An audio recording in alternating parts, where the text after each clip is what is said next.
La Conferencia Mundial. Por primera vez, a comienzos de la década de 1960, se iniciaron los pasos para lo que con el tiempo podría ser una acción mundial integrada en pro del desarrollo. Como antecedente, debe señalarse que en 1961 se planteó en el Consejo Económico y Social, ECOSOC, de las Naciones Unidas la posibilidad de declarar los años 1961 a 1970 como decenio del desarrollo. La idea era concretar un ritmo de crecimiento adecuado para la economía mundial y, sobre todo, para los países subdesarrollados. En torno a esta cuestión se celebraron una serie de reuniones preparatorias y al final de ellas, en la sesión del 19 de diciembre de 1961, la Asamblea General de la ONU, en su resolución 1170, fijó como meta global un crecimiento del 5% del PNB, que en 10 años habría de suponer una expansión del 63%. Al propio tiempo se proponían las grandes líneas de acción para que los PMD pudiesen alcanzar el ritmo de progreso indicado. Las posibilidades de crecimiento en los PMD están determinadas en buena parte por su engarce con la economía mundial y, más concretamente, con la demanda de los grandes países industriales. En otras palabras, los problemas del desarrollo se hallan íntimamente ligados a los del comercio internacional. No es extraño, pues, que en la resolución de las Naciones Unidas sobre la primera década se pusiera de relieve la necesidad de una organización internacional que examinase en conjunto las dos vertientes de lo que prácticamente es una misma cuestión. Para instrumentar el nuevo organismo proyectado, se pidió que el secretario general de la ONU iniciara las consultas pertinentes a fin de celebrar una conferencia de las Naciones Unidas sobre comercio y desarrollo.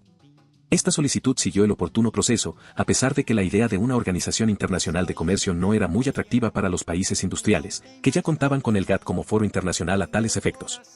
Sin embargo, una negativa rotunda al proyecto de conferencia habría producido una irritación profunda y general entre los PMD. Fue así como, el 3 de agosto de 1962, el Consejo Económico y Social de las Naciones Unidas convocó la Conferencia de las Naciones Unidas sobre Comercio y Desarrollo, más conocida por sus siglas inglesas de UNCTAD, United Nations Conference on Trade and Development. La comisión preparatoria celebró 3 periodos de sesiones entre diciembre de 1962 y principios de 1964, y, finalmente, la conferencia dio comienzo en Ginebra, el 23 de marzo de 1964, en la sede europea de las Naciones Unidas, en el imponente palacio neoclásico funcionalista construido en la década de 1920 por la Sociedad de Naciones. La apertura de la sesión inaugural se hizo en medio de la expectación mundial, en un ambiente mezcla de solemnidad y esperanza, y también de colorido por los trajes nacionales de muchos representantes de países asiáticos y africanos. El autor de estas líneas, que asistía como miembro de la delegación de España, recuerda la emoción del ambiente cuando sucesivamente tomaron la palabra el secretario general de Naciones Unidas, UTANT, el presidente elegido para la conferencia, el señor Rassuni, ministro de Economía de la República Árabe Unida, la Suma por entonces de Egipto y Siria, y el secretario general de la UNCTAD, el señor Raúl Prebisch, el célebre economista argentino, antiguo director de la CEPAL y tenaz líder de las aspiraciones de todos los pueblos económicamente subdesarrollados. A la conferencia de Ginebra, generalmente designada como Primera UNCTAD, asistieron delegaciones de 120 países, prácticamente todos los miembros de las Naciones Unidas a la sazón, e incluso algunos no miembros, como Suiza, República Federal de Alemania, Vaticano, Mónaco, Liechtenstein, etc. La ausencia más importante fue la de China popular. No obstante, los reiterados esfuerzos del bloque socialista y de un buen número de afroasiáticos, la candidatura de China no llegó a ser admitida, por la tenaz y miope postura de Estados Unidos. Solo en 1972 estuvo presente la China popular en la UNCTAD por primera vez, tras su ingreso en las Naciones Unidas en 1971. Las sesiones de trabajo de la conferencia, iniciadas el 23 de marzo, se desarrollaron durante casi 3 meses, hasta el 16 de junio, fecha en que fue suscrita el acta final. En el acta final se resumieron, en una especie de carta programática, los principales problemas del desarrollo en su relación con el comercio internacional. Asimismo, quedaron sentadas las bases institucionales, que ulteriormente fueron perfeccionándose a través de las distintas reuniones de la Junta de Comercio y Desarrollo. La UNCTAD, a estos efectos, se estructura, información de 2003, según un esquema funcional integrado por A. La Conferencia Ministerial, es el más alto órgano normativo, formada por todos los Estados miembros a nivel ministerial y se reúne cuatrienalmente en la sede que se seleccione. Presenta su informe anual a la Asamblea General de las Naciones Unidas. B. Junta de Comercio y Desarrollo, supervisa las actividades de la organización en los intervalos de las conferencias cuatrienales, reuniéndose en Ginebra, sede global de la UNCTAD, una vez al año, para los periodos ordinarios de sesiones, y hasta 3 veces anualmente para finalidades ejecutivas, asuntos urgentes, así como temas institucionales y de gestión.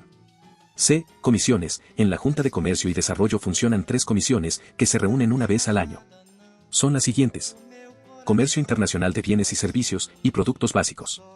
Inversión, tecnología y cuestiones financieras conexas. Empresas y facilitación de la actividad empresarial y desarrollo. D. La Secretaría de la UNCTAD presta también servicios de apoyo a la Comisión de Ciencia y Tecnología para el Desarrollo, órgano subsidiario del Consejo Económico y Social de las Naciones Unidas, ECOSOC. Reuniones de expertos. Las comisiones reciben apoyo técnico con alta especialización. Cada comisión puede convocar hasta 10 reuniones de expertos por año. Por otro lado, la UNTAD desarrolla una importante labor de preparación de estudios, de entre los cuales reseñamos los más importantes. Informe sobre el comercio y el desarrollo, de análisis de las tendencias económicas internacionales, con sugerencias a diversos niveles. Informe sobre inversiones extranjeras directas en el mundo, en regiones específicas. Trata, asimismo, de las medidas a adoptar para mejorar su contribución al desarrollo. Informe sobre los países menos adelantados, forma parte de las actuaciones del Programa de Acción de las Naciones Unidas durante el decenio 2001 a 2010.